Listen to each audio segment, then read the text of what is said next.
When I click on the group membership, so the group membership is going to reflect whatever your office is. I don't know if you guys will say president's office, but it'll have your relatable group membership name.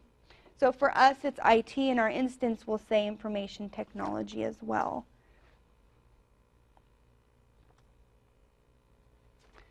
So if I click on the information technology link, this will take me right inside my group landing page for information technology. Now remember how I said that one of the small differences between a publisher and either of these roles is that they can edit the group landing page? You'll notice that as we create all the different content types, the way to edit a page when you view it is through these tabs right here.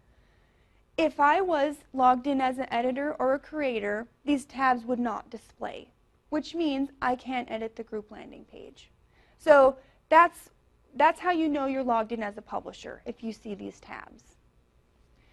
So I promised that I would show you how to not get lost and how to navigate right away in Web 1.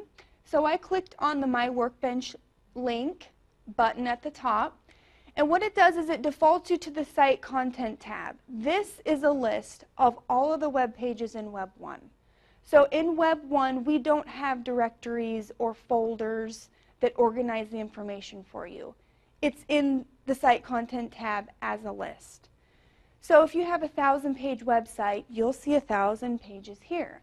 But obviously, there's got to be some type of search mechanism to be able to find that one needle in a haystack or that web page you need to edit. So this is where you go. It'll default you to this tab, and this is where you can go and search for specific content or web pages. So I'll give you an example of how this works. It's pretty simple. You can take the field that says title and type in a series of words or maybe just one word. I'm going to use the word faculty because I know that there's a web page out there with the title that says faculty. And the options for type, this is all the different content types that are listed. And you notice that type, this is the same information as what you see in the drop down here. Now that web page that's floating out there, I don't know what type it is, so I'm going to leave it as any. Same thing with published. There's 3 options here. Is it out on the World Wide Web or is it not? Well, I'm not sure, so I can leave that as any as well. And I just want to show you the options here. So if I select the Apply button, what it does is it brings me back all of those web pages with the title that says faculty. Doesn't matter what type it is. So you see we have a mix of a news content type, a regular page, a web form, okay? And then published, these all happen to be published, but I chose any. And then this will also give you an idea of who created that web page, who the author is. And then when it was last updated. So this will be the time and date stamp of when that web page was updated. If you want to go right into the web page and edit it, you just select the edit button.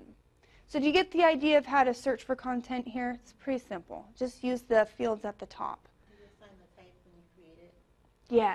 Okay. Mm-hmm. And what's the difference between being published and not published? So you can create all of these web pages and not release it to the World Wide Web for others to see until you publish it. Published content means it gets out there onto the web. So it's going to be only on sort of your website? In Web 1. It'll reside in Web 1 until you publish it, then it will go live.